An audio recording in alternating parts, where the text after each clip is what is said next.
Tem coisa que parece cena de novela das 8, mas juro pelos meus cabelos brancos que isso aqui foi real. Ou quase. Porque às vezes a vida exagera de propósito só para ver se a gente acredita no milagre. Era fim de tarde, daqueles que o céu pinta em tom de despedida. E ali estava ela, Isadora Montebello. Nome de rainha, cheiro de dinheiro.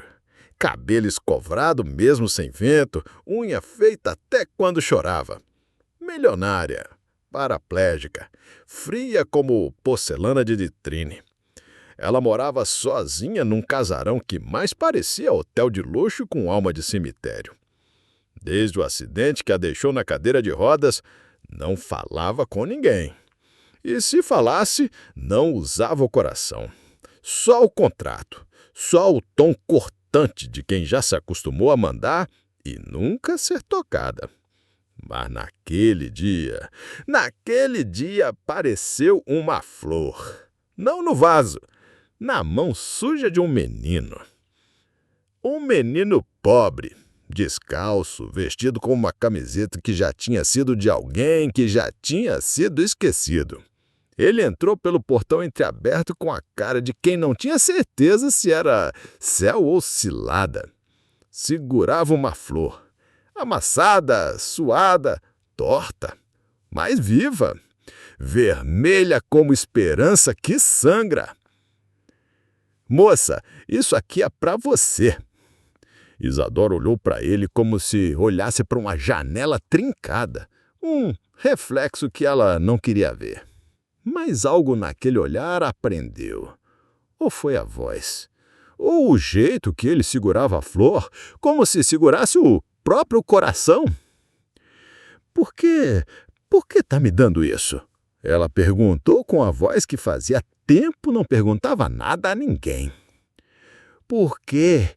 Porque você parece triste, e minha avó dizia que flor espanta tristeza, mesmo quando a perna não quer mais andar. Silêncio. Foi um silêncio que gritou, porque era a primeira vez em anos que Isadora ouvia alguém falar com ela sem pedir nada, sem bajular, sem contrato. Só flor e verdade. E foi ali, naquele portão, que começou a quebrar uma parede que ninguém via. Uma rachadura no orgulho, uma dúvida no passado, um arrepio na espinha que nem sentia mais. Porque aquele menino tinha algo nos olhos. Algo que lembrava alguém que ela pensou ter perdido para sempre. E é aí que começa o segredo, porque flor nenhuma aparece do nada, principalmente se nasce no concreto. Como é seu nome? Ela perguntou, já com a flor tremendo na mão. Gabriel. Isadora apertou os olhos. Gabriel? O nome do meu irmão. Mas ela não tinha irmão. Pelo menos era isso que contaram a vida inteira. A vida gosta de plantar dúvida onde já não cresce mais nada. E o que ela descobriria depois ia desenterrar mais que um segredo. Ia desenterrar quem ela era. Depois daquele dia, Isadora não conseguiu mais dormir direito. Não era insônia, era inquietação. O rosto do menino, o jeito que ele falou Gabriel, a flor torta, tudo aquilo grudou nela como perfume antigo. Difícil de tirar mesmo depois do banho. Ela tentou seguir o protocolo. Mandou o segurança aumentar a vigilância no portão, pediu que a governanta ignorasse qualquer criança da rua. Fez o que sempre fez. Fingiu que não era nada.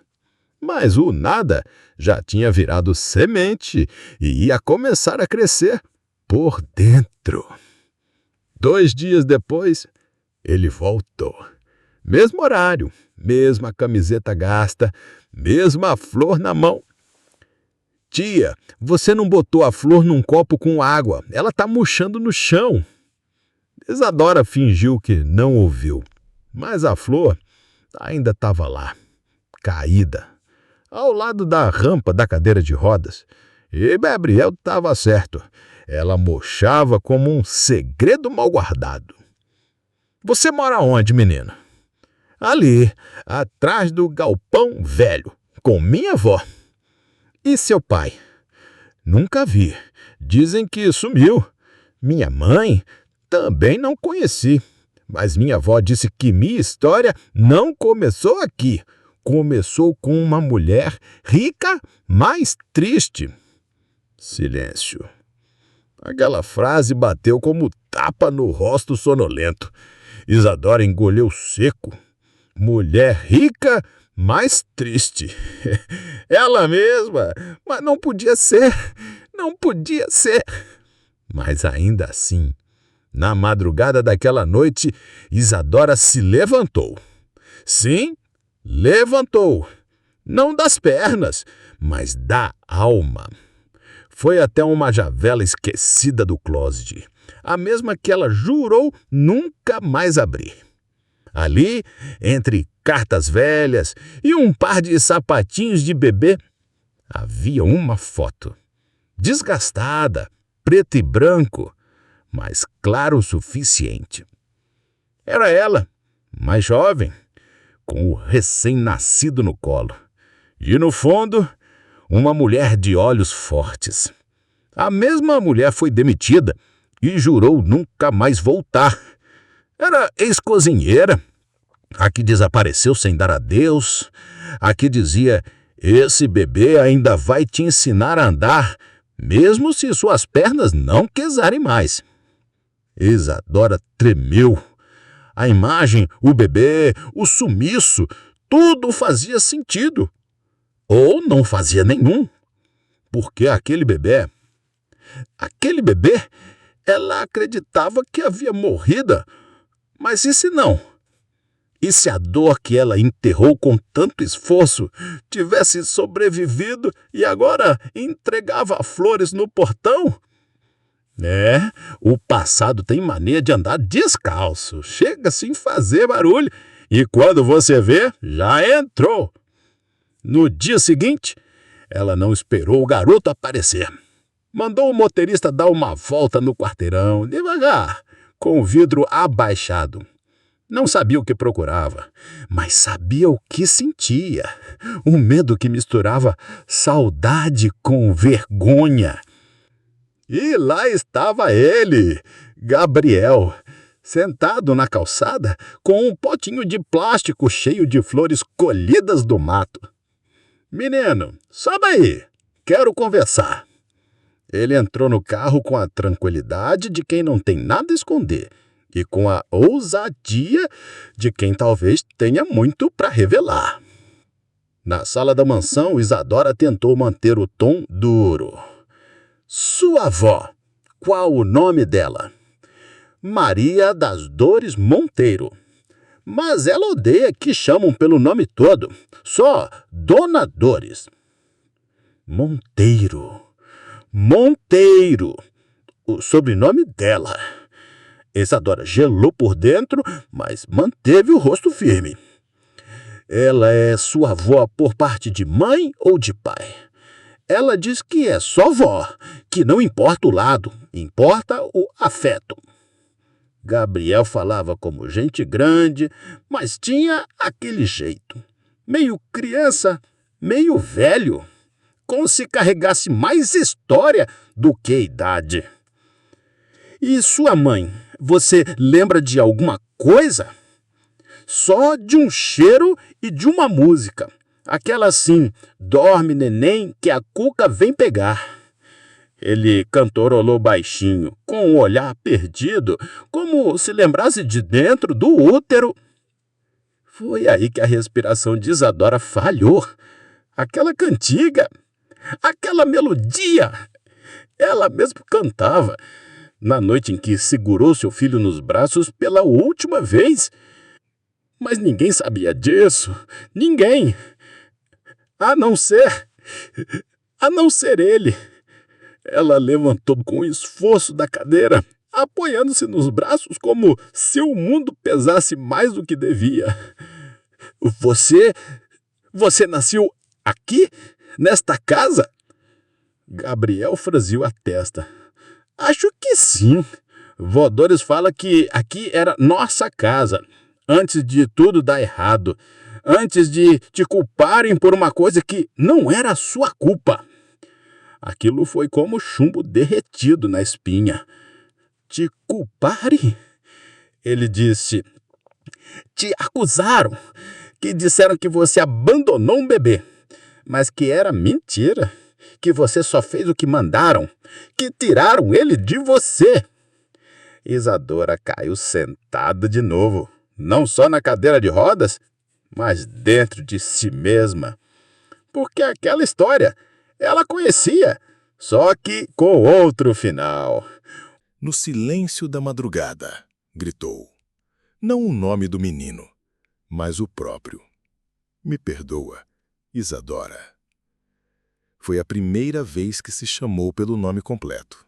Sem título, sem riqueza, sem mentira. Só ela. Uma mulher que perdeu o filho 2 vezes. E dessa vez, por escolha dele. Foram dias sem notícia, sem voz, sem cor na casa.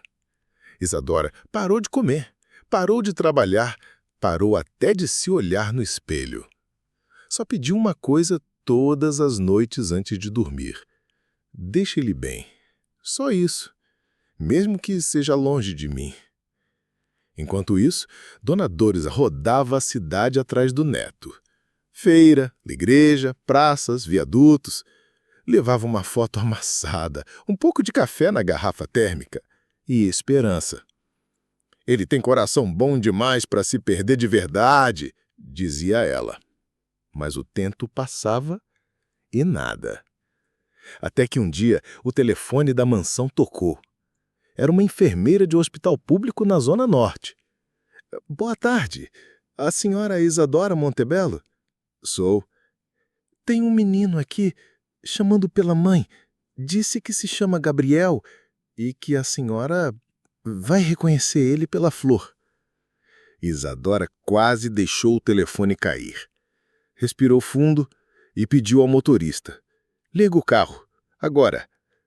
Chegando lá, o hospital parecia outro mundo. Paredes descascadas, gente pelo chão, cheiro de álcool vencido misturado com esperança crua. Ela atravessou os corredores como quem invade o próprio passado. E ali, numa maca improvisada, estava ele. Gabriel, com um braço enfaixado e uma flor de papel no colo. Você me achou? Ele sussurrou com um sorriso fraco.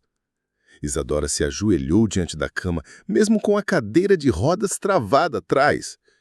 Nunca mais te perco, nunca mais. Ele explicou com dificuldade. Tentaram roubar minha mochila.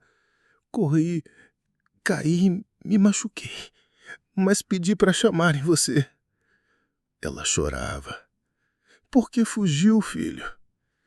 Porque achei que você seria mais feliz em mim. Ela interrompeu. A felicidade só começou no dia que você me chamou de mãe. Silêncio. E ali, diante da maca, ela fez o que não fazia desde o acidente. Tentou levantar. Forçou os braços, as pernas responderam só com um leve espasmo. Mas foi o suficiente. O médico ao lado arregalou os olhos. Você sentiu isso? Ela assentiu. Meu filho está vivo. Claro que o senti. Porque às vezes o milagre não vem para a perna, vem para a alma. Com Gabriel se recuperando, Isadora tomou outra decisão que ninguém esperava. Entrou com uma ação judicial.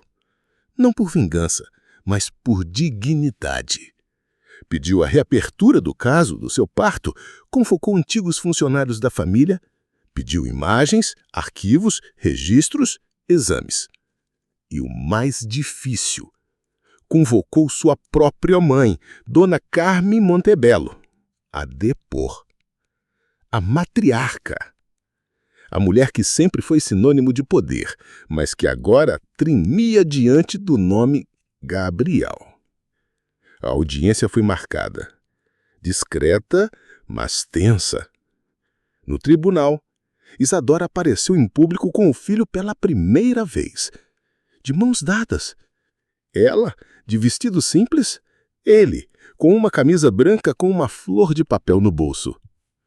Quando Dona Carmen entrou na sala, o silêncio foi cortante. O juiz pediu objetividade, mas o que se seguiu foi mais forte de qualquer parágrafo jurídico. A senhora confirma que no dia 3 de agosto de 2013 autorizou a entrega ilegal de um recém-nascido à funcionária Maria das Dores? Perguntou o advogado de Isadora. Dona Carmen tentou manter a altivez. Eu fiz o que achei melhor para minha filha. Ela não teria estrutura emocional para cuidar de um filho fora do casamento. Ainda mais como funcionário. Aquilo seria o fim da nossa reputação. Isadora se levantou. O fim da sua reputação foi o início do meu luto. O juiz pediu que ela se acalmasse, mas ninguém se mexeu. Gabriel, em silêncio, olhava para frente. Não com ódio, mas com uma serenidade que só quem já dormiu no chão e acordou no colo sabe ter. Dona Dores também foi chamada e confirmou tudo. Eu criei um menino com amor, mas nunca menti para ele. Sempre disse que a verdade uma hora ia bater. Ao fim, o juiz não teve escolha. Determinou que Gabriel fosse oficialmente reconhecido como filho legítimo de Isadora. Ordenou investigação sobre os atos cometidos por Dona Carmen, inclusive ocultação de identidade e fraude documental. A sala suspirou. Mas o mais impactante foi o que Isadora fez depois. Ao sair do fórum, parou diante das câmeras e disse: "O mundo me ensinou a esconder, mas meu filho me ensinou a mostrar. Hoje eu não tenho medo, nem vergonha. Eu tenho nome e agora tenho raiz."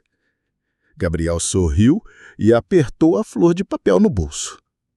Mas a justiça oficial é só uma parte da história, porque o coração da mãe ainda precisava de perdão. E é aí que entra o próximo capítulo, depois da audiência. Isadora não quis voltar para a mansão. Aquilo ali era casa, não era lar. Preferiu alugar uma casinha modesta, com varanda, quintal e janela para a rua, longe do bairro dos milionários, longe das colunas sociais, mas perto de algo que ela nunca tinha sentido de verdade. Paz. Gabriel agora dormia num quarto com pôsteres que ele mesmo escolheu.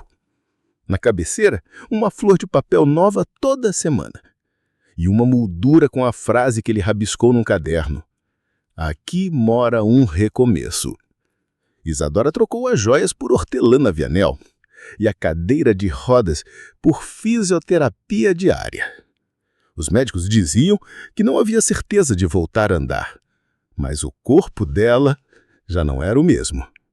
Começou a sentir formigamentos, depois espasmos leves, até que um dia, na sala da fisioterapia, ao tentar levantar com o apoio de Gabriel, sentiu os pés firmes. "Mãe, você está de pé!" Ele gritou quase sem acreditar.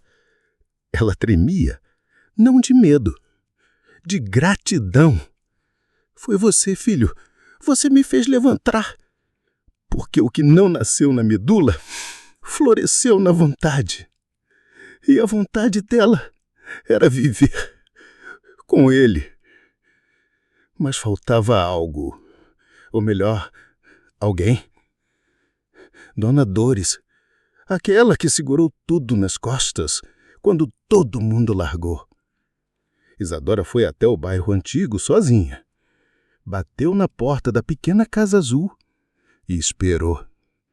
Quando a senhora abriu, os olhos se encheram de água. "Isadora?"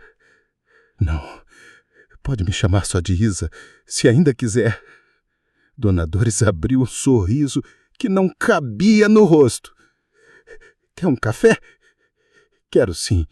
E se tiver colo, também aceito. As duas se abraçaram no meio da cozinha, como quem sela um pacto sem palavras. Porque perdão, às vezes, é isso. Um café quente e a coragem de voltar. Dali para frente, formaram o que chamavam de trio. Mãe, filho e vó de alma. Juntos, criaram o projeto Raízes do Cuidado, um centro comunitário para crianças sem registro, sem lar, sem história reconhecida. Se eu não pude cuidar do meu, que eu ajude outras mães a não perderem os delas, disse Isadora no discurso de inauguração. E ali, naquele pequeno salão pintado com doações, com florzinhas na janela e cheiro de pão fresco, nasceu uma nova Monte Belo. Não de sangue azul, mas de coração vermelho. Meses se passaram. A casa simples foi ganhando vida. Gabriel cresceu, e com ele cresceu também o brilho nos olhos de Isadora. Ela já não era a mulher da cadeira de rodas, nem a herdeira fria da Montebello. Era só mãe, e isso bastava. Nos dias de sol, regava as plantas ao lado do filho. Nos dias de chuva, ouvia suas músicas favoritas enquanto ele desenhava no chão da sala. Mãe, você acha que Flor sente dor quando pisa nela? Sente-o sim, filho. Mas tem flor que floresce até do sapato que a esmagou. Porque a vida tinha deixado cicatriz. Mas agora era flor. No aniversário de Gabriel, Isadora preparou um bolo simples, com recheio de doce de leite e cobertura de chantilly torto. Ele chorou.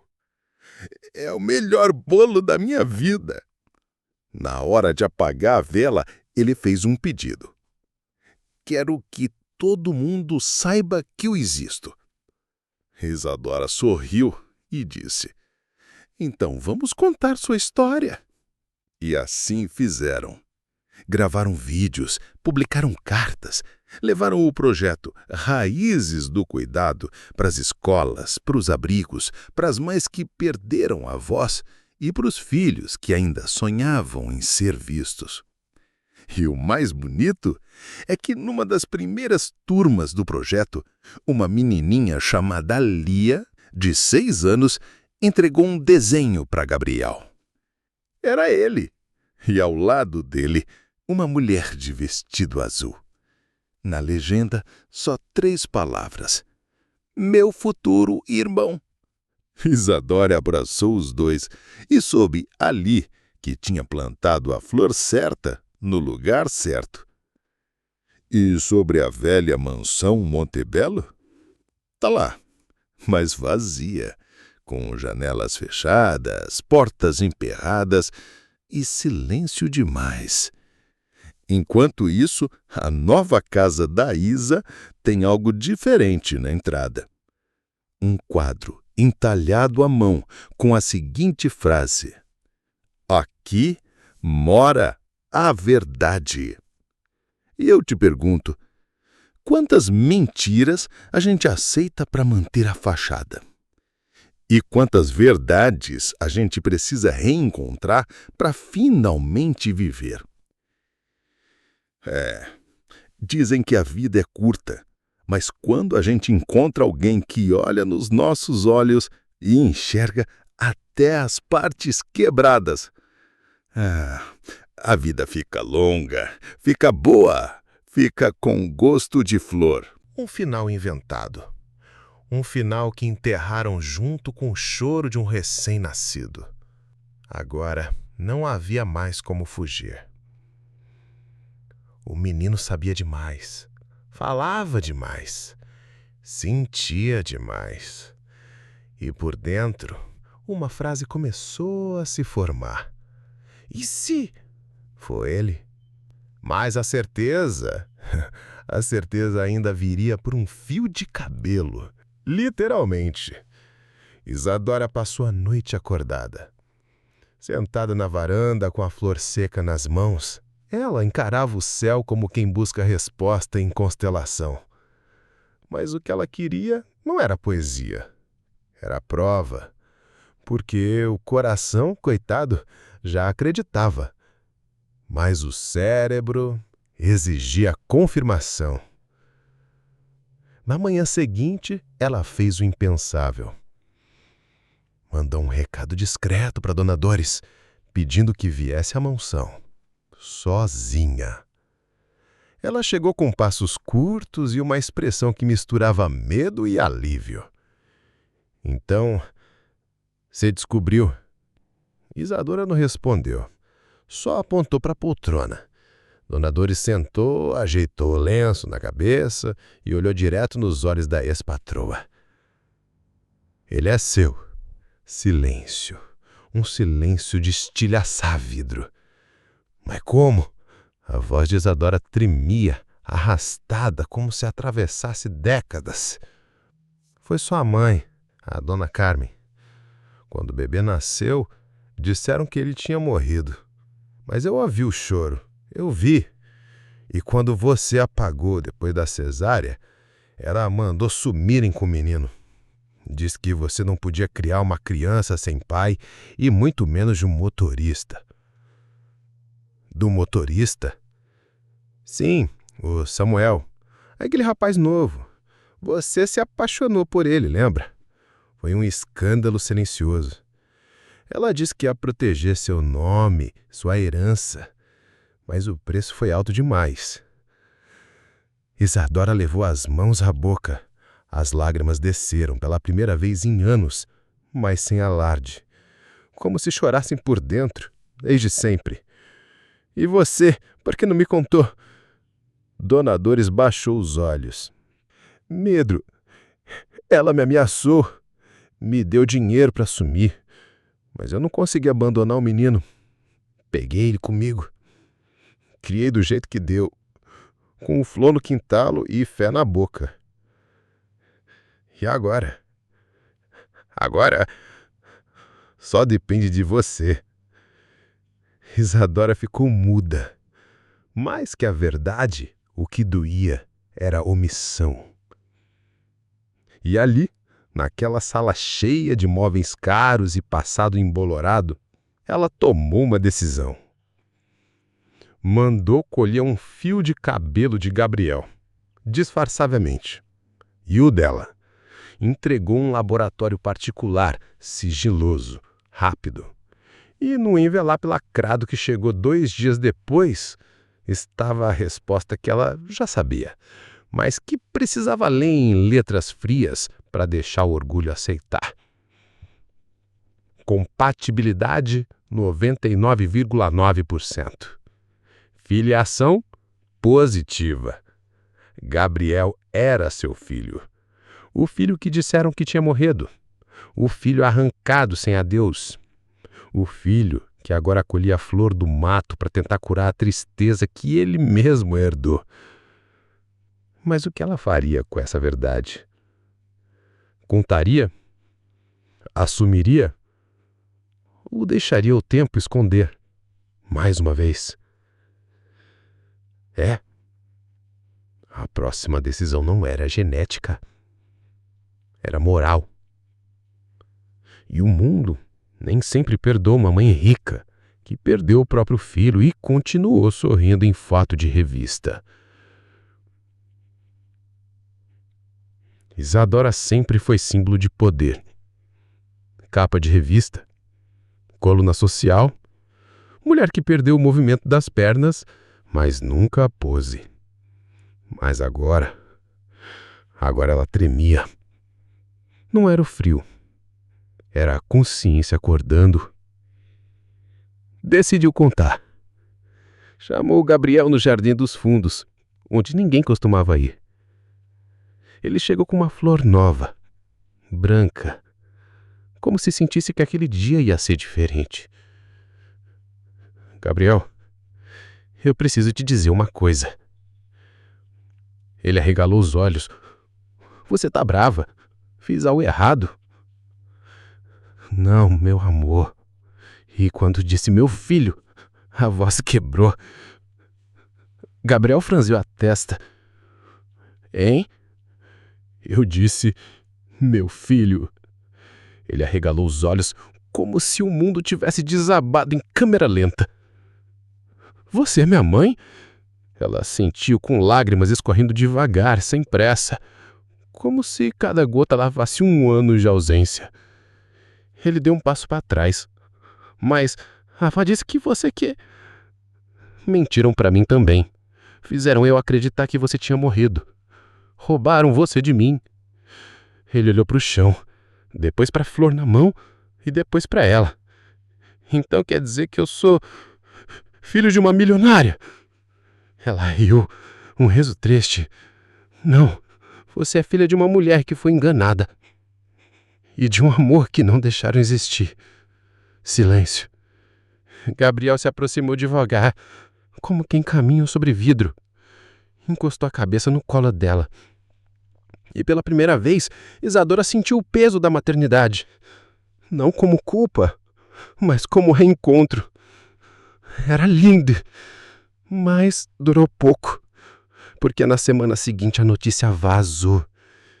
Escândalo na família Montebello. Milionária assume filho com o ex-motorista após 12 anos de segredo. A imprensa caiu em cima como a abutre em carne nova. Conselho da empresa, sócios, primos, todos queriam saber. Isso é verdade? É chantagem? Vai dividir a herança com o menino da rua? Um advogado da família chegou a sugerir. Isadora, se você quiser, a gente consegue anular isso. Dizer que a armação, que o DNA foi adulterado. Ela olhou para ele com um desprezo que só quem quase morreu por dentro consegue ter. Você acha que isso é sobre dinheiro? É sobre reputação. Ela se levantou da cadeira, firme, digna, quase de pé. A minha reputação não vale mais do que o abraço que eu recebi essa semana. Expulsou o advogado da sala. Mas a briga só começava porque o nome Montebello não era só um sobrenome. Era um império. E impérios odeiam rachaduras, principalmente quando elas vêm do amor. A notícia correu como fogo em palha seca. Nos grupos de elite, nas rodinhas de tênis-clube, nos salões de chá das senhoras Montebello. De repente todo mundo tinha opinião. Um filho com motorista e se baixaria de novela. Vai ver golpe. Esse menino apareceu agora por interesse. Ela deve estar descompensada. Coitada. Depois do acidente nunca mais foi a mesma. Ela ouviu cada frase atravessada sem responder. Mas doía. Como se cada palavra viesse com espinho. Até dentro de casa o veneno escorria.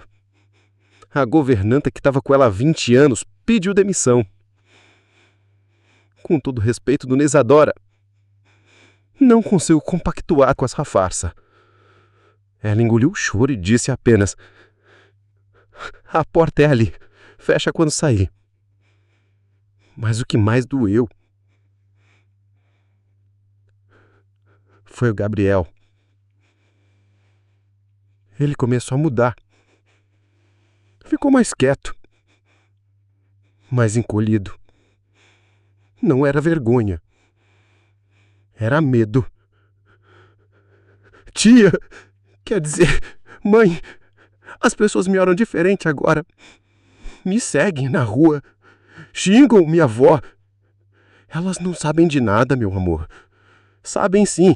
Sabem que eu não pertenço a esse mundo. Ela segurou o rosto com as 2 mãos. Você pertence ao meu mundo. Mas por dentro ela sabia. O mundo dela nunca foi feito para acolher ninguém que cheirasse a verdade. Gabriel começou a revetar a mansão. Ficava mais com donadores, no quartinho dos fundos.